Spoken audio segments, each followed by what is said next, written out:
on va pouvoir entrer dans le vif du sujet que je voulais aborder avec toi, qui vise entre autres à démystifier les notions de programmation individuelle et collective, parce qu'il y a peut-être des gens qui nous écoutent et qui, en observant qu'est-ce qui se passe depuis le début de la guerre en Ukraine, toutes les atrocités, les crimes qui ont été commis, des gens qui ont été tués suite à des bombardements, des gens qui affirment avoir été violés, et ainsi de suite. Donc, quel regard poses-tu par rapport à la notion, entre autres, de karma qui peut être utilisée pour tenter d'expliquer la nature des crimes de guerre qui ont cours?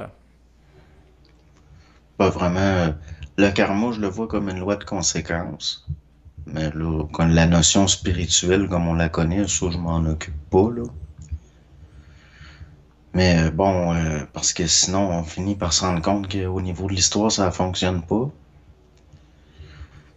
Je veux dire, regarde ce qui se passe en ce moment avec l'Ukraine. Bon, ben, l'Europe de l'Est, ça a tout le temps été juste l'histoire de la Pologne, ces pays-là. Si, si c'était lié tant que ça à des notions de karma aujourd'hui, ben, ça irait mieux par là que ça. Mais Dans le fond, je vais le prendre autrement. Je vais le prendre en lien avec la notion de programmation individuelle. Parce qu'à un moment donné, je me suis posé la question en regardant des images de bombardement. À un moment donné, j'avais vu un édifice, donc une tour d'habitation, où il y a eu un logement qui a été touché par un missile. Donc, probablement que les gens qui se trouvaient là ont été tués.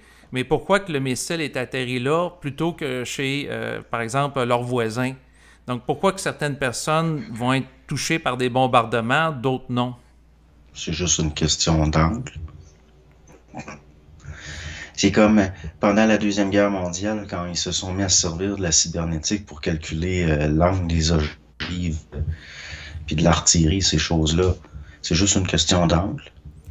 Mais C'est lié aux opérations, c'est technique, mais je vois pas de notion de justice là-dedans, là, ou de morale. C'est technique. Le missile est atterri là parce que l'angle était comme ça. oui, mais en même temps, je veux t'amener dans une dimension un peu plus occulte, dans le sens que certains vont dire que la réalité est en réalité le résultat de multiples interactions et que des programmations et qu'à quelque part, il y a une forme de synchronicité universelle qui s'opère. Donc, qu'il n'y aurait pas nécessairement de hasard, dans le sens que si, par exemple, quelqu'un va se faire tuer à un moment donné et un autre non, ou c'est un petit peu comme, par exemple, les attentats du 11 septembre. Il y en a qui ont eu l'idée de ce jour-là, il y a eu des circonstances qui ont fait en sorte qu'ils n'ont pas pris l'avion, puis il y en a d'autres qui ont pris l'avion, puis sont morts. Donc, qu'est-ce qui fait, par exemple, quelqu'un qui n'aura pas peut-être l'idée de rentrer chez lui, puis à ce moment-là, il évite le bombardement, là, lié à un missile, tandis que l'autre, il n'a pas cette idée-là en tête. Si on part du principe que la pensée vient d'ailleurs, donc est-ce qu'il y a certaines personnes qui, pour des raisons occultes, seraient prévenues à travers le truchement de la pensée ou dirigées, orientées pour éviter certaines attaques? Ben, c'est une question de sensibilité puis d'intuition. Mais là, ça devient très personnel. Au fond, c'est là que ça devient individuel. Mais l'événement, lui, est collectif. Mais ce qui fait que certains, ils le subissent ou pas, ça, c'est individuel. Dans le fond, là, mais on cherche à moraliser, on cherche à, je veux dire, on rationalise les événements.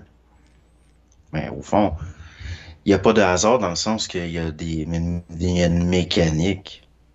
Mais là, de là à dire, ben, c'est un agenda occulte, ça commence à devenir un peu comme fumeux, là. Mais en même temps, euh, tu as souvent parlé de notions qui avaient été abordées par Bernard de Montréal, dont celle à l'effet que la pensée vient d'ailleurs. Donc, si on part du Mhm. principe que la pensée vient d'ailleurs, à mon avis, ça peut faire la différence entre quelqu'un qui va rester en vie ou qui va mourir suite à une attaque d'un missile ou autre. Si on pense entre autres le cas d'un cycliste en Ukraine qui avait été reporté dans les médias, Donc, il a été au mauvais endroit, au mauvais moment, ce qui a fait qu'il a été tué par l'armée russe. Peut-être que les Russes, quand ils l'ont vu dans la rue, ils ont interprété que c'était quelqu'un qui travaillait pour les forces ukrainiennes en vue de localiser leur position ou peu importe, mais ils l'ont tué. Mais si ce gars-là aurait reçu la pensée via l'esprit de ne pas être là ou avoir une intuition de rester chez lui, peut-être que cette personne serait encore en vie aujourd'hui. Ben là, c'est parce que ça devient... il y a tout le temps des détails qu'on n'a pas. Donc, peut-être que les Ukrainiens avaient besoin à tout prix bon, ils voulaient avoir des justificatifs de civils qui se font tuer. Qu'est-ce qui nous dit que c'est les Russes?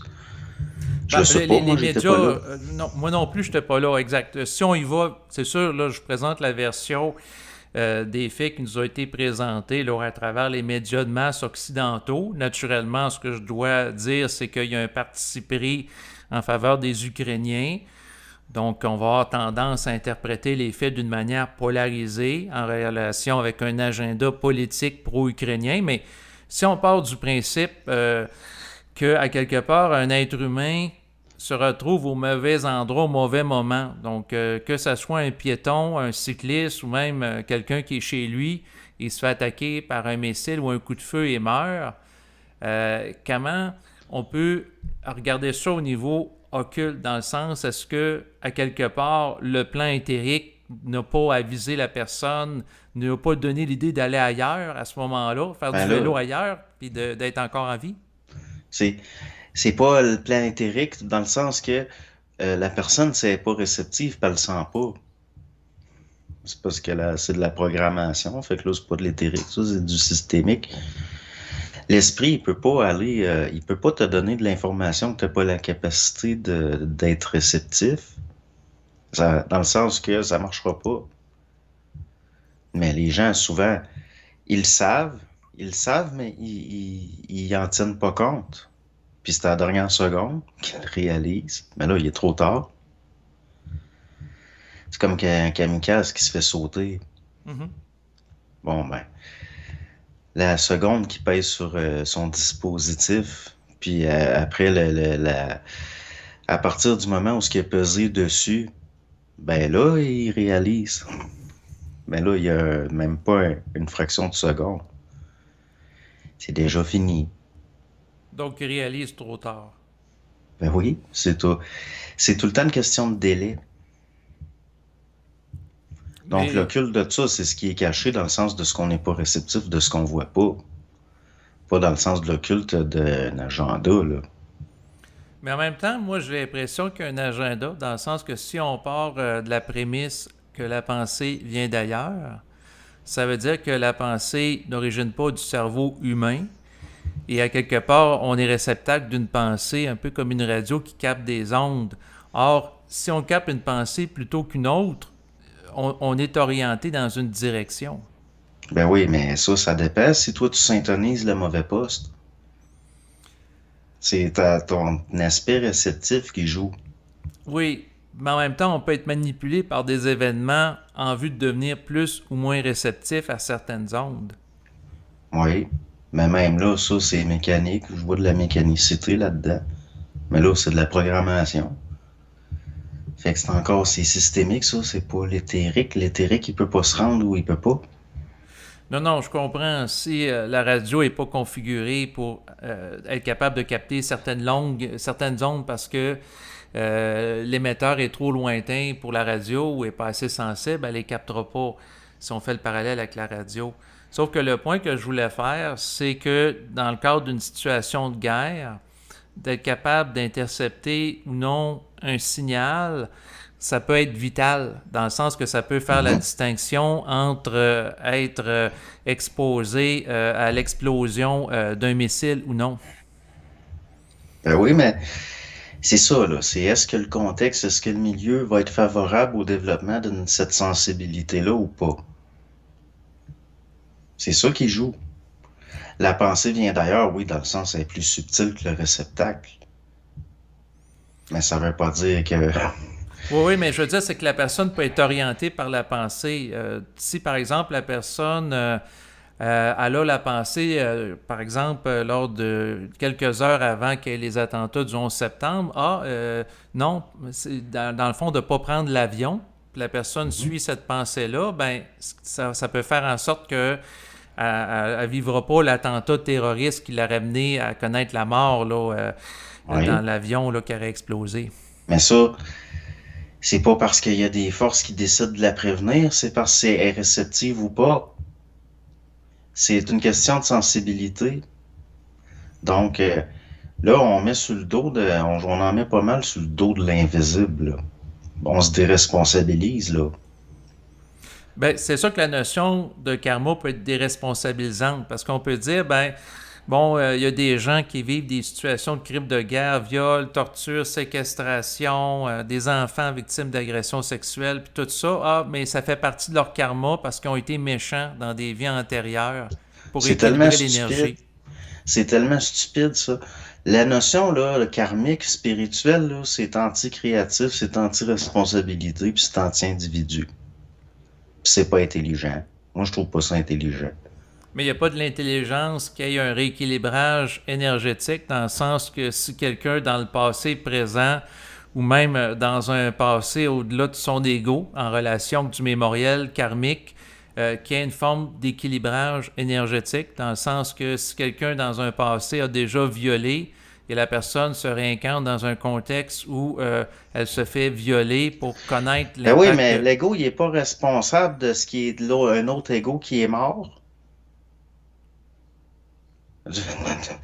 C'est n'importe quoi, là. C'est ça de Puis la son âme, spiritualité. C'est de la OK, spiritualité, ça c'est au ça. niveau de l'ego, mais au niveau de Comment l'âme, l'homme peut être coupable, puis là, il s'opère un transfert de responsabilité sur un ego qui a rien fait? C'est ça de la spiritualité, là. C'est pas réel, là. Dans le sens, ça nous sert à rationaliser puis à justifier. L'ajustement énergétique, là, si tu es inconscient, tu vas souffrir. C'est ça l'ajustement. Il est là, le vrai karmique en tant que loi de conséquence. Dans le sens que si tu élèves tes enfants qui sont coupés de leur sensibilité, ben quand ça va être le temps intuitivement d'être prévenu qu'il faut qu'ils se tassent dans le chemin, ils se tasseront pas. mhm. C'est des lois de mécanique, là. C'est des lois de conséquence, mais non, on moralise ça. On cherche à justifier le mal. On cherche à, on cherche à rationaliser.